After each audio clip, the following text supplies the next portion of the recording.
Trade credit is very directly related to accounts payable, because when the supplier allows you to purchase on credit, in fact you can use the fund for your business until you pay the supplier.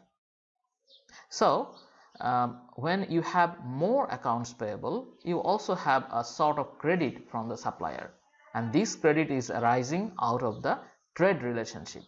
This is why we often call it trade credit. So whenever you are allowed to take you are allowed to purchase on credit, there are some credit terms. Okay, so if we talk about the credit terms, normally it will allow you to delay the payment for your purchases from the supplier. So if we talk about the components or elements of the credit terms, we have already discussed before in current asset management chapter. These are the credit period, the discount period, the rate of discount if you pay within the discount period. So these are the components of the credit terms. So the trade credit is actually a credit that is furnished by your suppliers, and we can say that this trade credit is the largest source of short-term credit for the trading businesses, and it is also spontaneous because it arises spontaneously with the business. It is very easy to get because whenever you have a long-term relationship with the supplier, you will automatically get the credit, and it is very easy if you have a very good relationship with your supplier. But remember, there is a negative side of trade credit. The cost is very high. We will see how we can calculate the cost of a trade credit. Let us give an example. Lawrence Industry, operator of a small chain of video stores, purchased $1,000 worth of merchandise on 27th February from a supplier extending terms of 210 net 30 EOM. So this is an example of credit term. Okay, by 210 we mean the rate of discount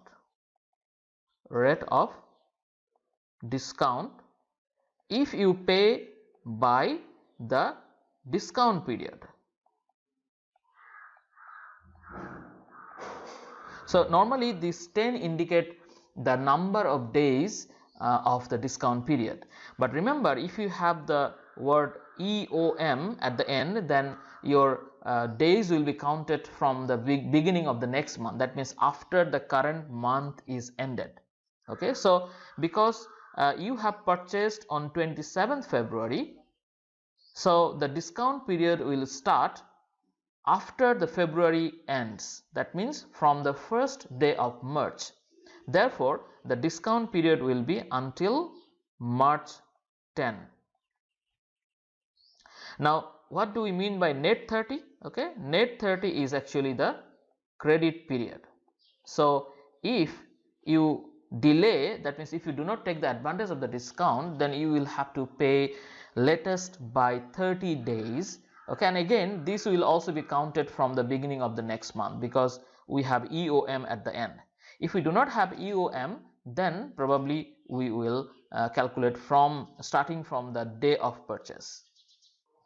Well, it is very important to recognize that there are two types of trade credit.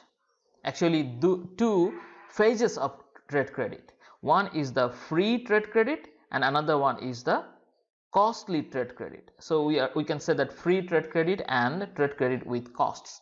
So if you pay within the 10 days of the credit period, that means if you take the advantage of the discount, then effectively you are not paying anything extra for using the money for until the discount period. So in that case we say that it is a free trade credit. Okay, if the firm takes the cash discount, it must pay $980. If the firm takes the discount, then the firm must pay by March 10, as we have mentioned before. So they will get 10% discount, sorry, they will get 2% discount. So 2% of 1000 is 20. So if you deduct 20 from 1000, then you get $980. So you will be paying $980 if you pay by March 10. So in that case, you can use this $980 for 10 days of March.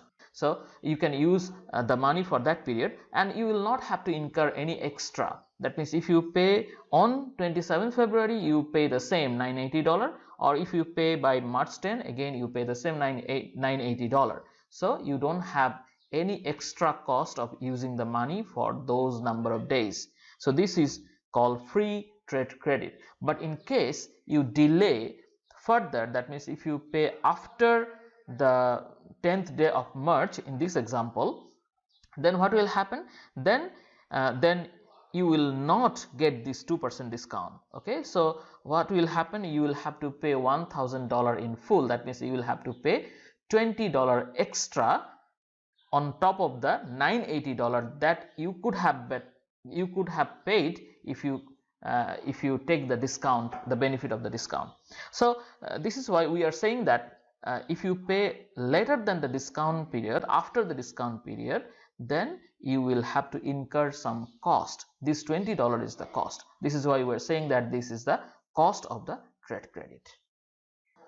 So this cost is essentially the cost of giving up the cash discount. Okay, this is the implied rate of interest paid to delay payment of the accounts payable for an additional number of days. Now, why are we saying that it is the implied rate? Because actually nobody is saying that you are paying some extra interest explicitly.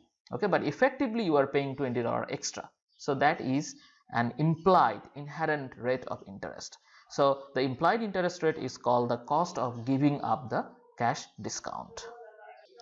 So let us look at this example by a graphical representation. You are purchasing on February 27, and the credit period actually begins on March 1, because in the credit term we have the word EOM. Okay, so you get the discount period of 10 days after March 1. Okay, but if you pay on March 10, then fine, you will pay $980. Normally every business person will pay on March 10. They will not pay before that. Usually they will not pay before that, because paying before that does not give any benefit. Rather, they sacrifice the opportunity of using the fund. So if you do not pay by March 10, then probably you will have to incur the additional cost. That means the sacrificing the discount. That means you will no longer get the $20 discount. Okay, so if you pay after that, you will have to estimate what is the inherent cost, what is the cost of sacrificing the discount. That will of course depend on the number of days you delay. Okay, the further you delay, the less will be the cost, because your cost is the same, $20. No matter whether you pay on March 11 or March 30, the cost is the same, $20. So if you pay later, then you can get the credit for the same cost. That is the benefit. So this is why sometimes we say that you should try to pay later rather than earlier. So if you pay later, then you can use the same amount of fund for the same amount of cost. So that is the thing. So later on we will also talk about stretching the accounts payable. That means paying even after the credit period if it is possible, by negotiation, or and of course by not negatively affecting the relationship with the supplier. So how can we calculate the cost of giving up the cash discount? Okay, for that purpose, what you will have to do, you will have to think about the fund of $980 as your usable fund, because if you sacrifice the discount, you will have to pay $1,000, but actually you could have paid $980 if you would not have taken the costly trade credit. So you can consider that $980 is your used fund, or it is similar to taking a credit of $980. Okay, so if you pay on March 30, so you take 20 additional days to pay. Okay, 20 additional days to pay, and for that reason you will have to pay an additional $20 for using the $980. So we can say that your cost is actually $20 for using the $980. Okay, if you calculate that, you will get that it is equal to 0.0204. that means 2.04%. but remember, this is not an annual rate, this is the rate for 20 days. It is effectively a 20-day loan. So normally we always express interest rate on annual basis, so you will have to convert it into an annual rate, otherwise it will not be comparable with alternative sources of finance like bank loan or other thing, because banks will always say 12% rate per year, something like that. Okay, they will never say for 20 days. Okay, so if you want to compare this cost with the cost of bank credit or any other source of short-term credit, then you will have to convert it into an annualized rate. So how can you do that? Okay, how can you do that? Actually, what you can do, you can find how many days are there in 1 year. How many days are there in 1 year? 365 days. So how many 20 days in a year? 365 divided by 20. So you will get the number of 20 days in a year. So you can simply multiply this one with 2.04. Okay, that is one way. That is a very simple and easy way. But if you want to really consider the interim time value of money, okay, you cannot do it straightforward in this way. So we will look into that later, but for now we can look at a formula, okay, that is actually summarizing this calculation. The formula, okay, let us look at the formula. The formula says that cost of giving up the cash discount is equals to CD, means cash discount. Okay, that means in this case it is 2% divided by 100% minus 2%. So we have 2 on top, and at the bottom, that means in the denominator we have 100 minus 2, that means 98. So you do not have to, you can also use $20 on top and at the bottom $980. That will give you the same result. But to generalize, to get a formula that can be applied in any case, you can actually write the percentage discount here on the numerator, and in the denominator you can write 100% minus the rate of cash discount if you pay within the discount period, and times, as I have said, 365 divided by number of days you are delaying the payment after the discount period. So in this case it is 365 divided by n is 20 days. Okay, sometimes some people also say it should be credit period minus discount period. So same thing, you can say that credit period minus discount period. So we have 30 days minus 20 days, same thing. Sorry, 30 days minus 10 days equals 20 days. So you can see that it is the same thing. So this is the formula that you can use for calculating the annualized percentage cost of giving up the cash discount. Let us look at an example, making the thing clearer.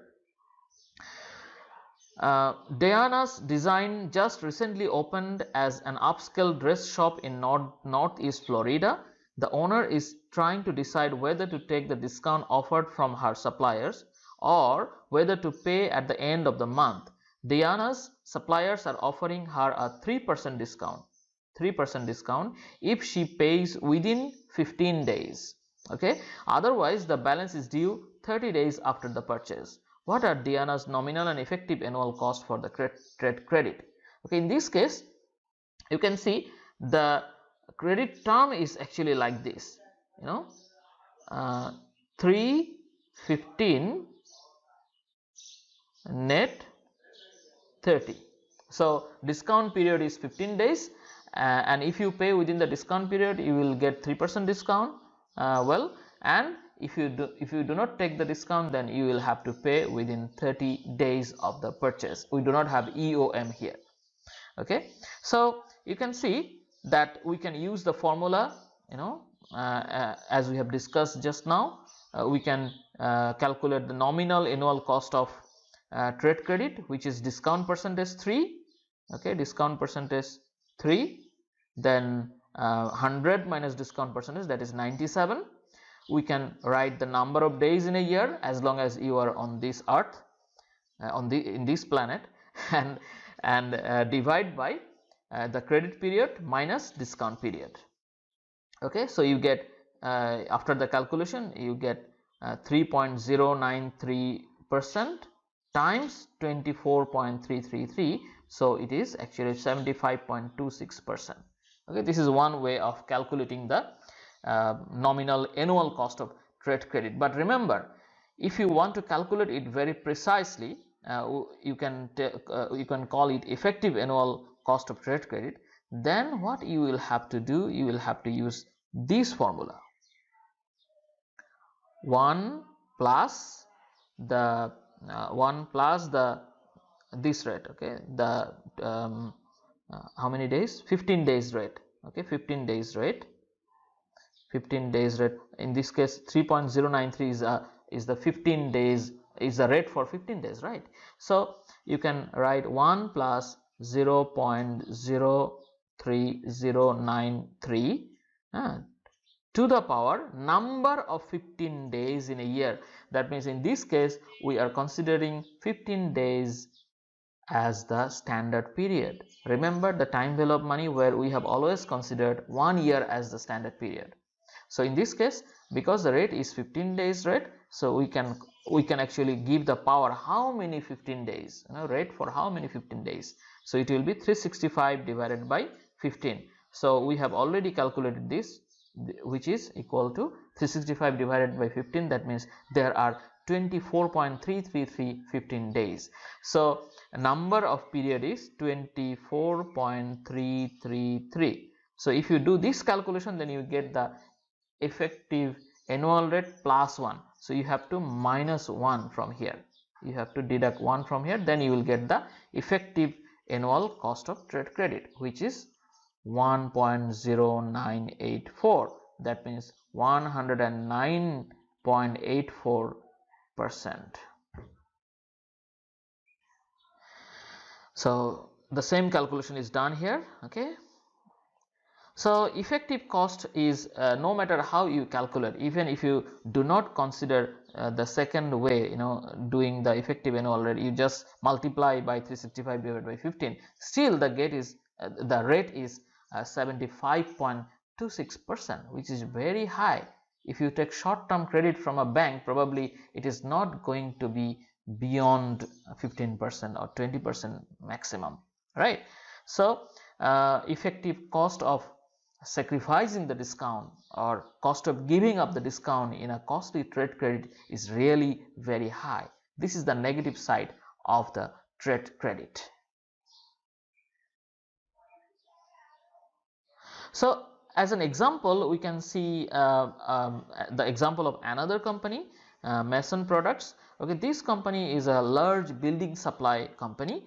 It has 4 possible suppliers, each offering different credit terms. So you can see supplier A, supplier B, C and D, and they have different credit terms, and using the same formula we have found that the cost of giving up the discount is 36.5% for A, 4.9% for B, 21.9% for C and 29.2% for D.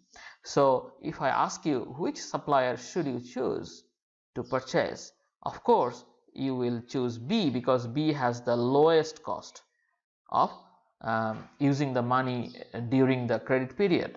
Okay, but if you can also compare it with short-term bank credit.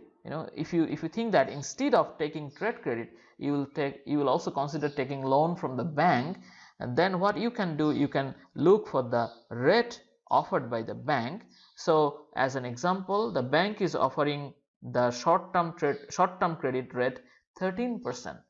So you have to compare this 13% with the approximate cost of giving up cash discount from the different suppliers. So you can see, except B, all other suppliers have effectively more than 13% rate.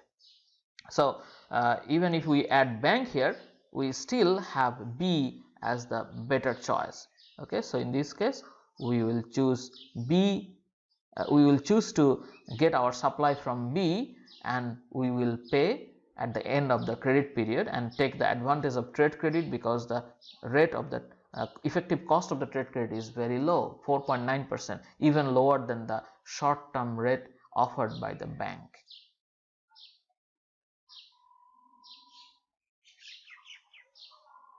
So now what if, as I have said before, if your credit period could be longer, then your effective cost will be very low, even lower than what we have calculated.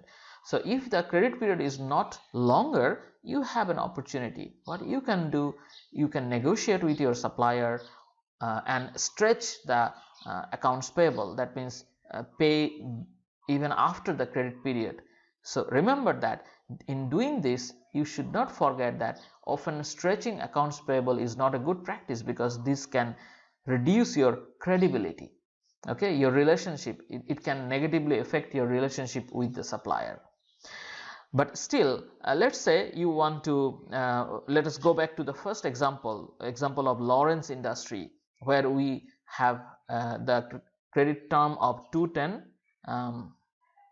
We have the credit term of 210 net 30 EOM. Okay, so in this case we have calculated it, the credit the if we pay at the end of the credit period, then we have calculated that our effective cost is 36.5%. okay, 36.5%.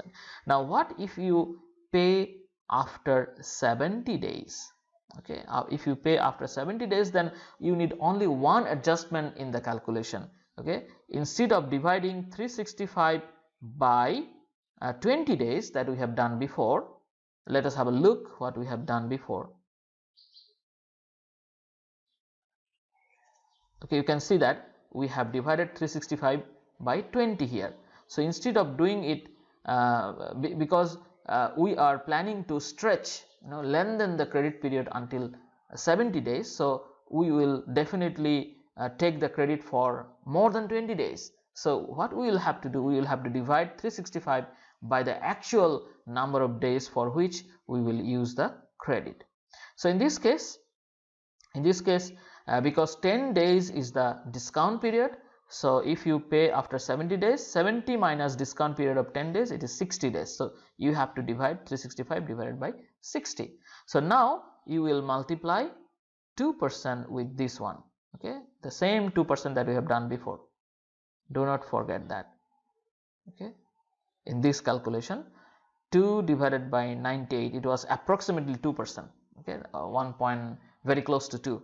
okay, so what you will have to do now, multiply that thing by 365 divided by 70, then you will get 12.2%. okay, now you can, if you compare the rates, it was 36.5 if you pay by 30 days, the official credit period, then your rate is 36.5%, whereas if you stretch the accounts payable by 60 days, sorry, by 40 days, because previously the credit the costly trade credit was used for 20 days, now you are using it for 60 days. So 40 more days, you are delaying 40 more days. So if you delay 40 more days, then after the adjustment in the calculation, you are getting that your effective cost is 12.2%. So stretching accounts payable is always good if it does not hamper your relationship with the supplier. Thank you very much. That's all about trade credit. See you again.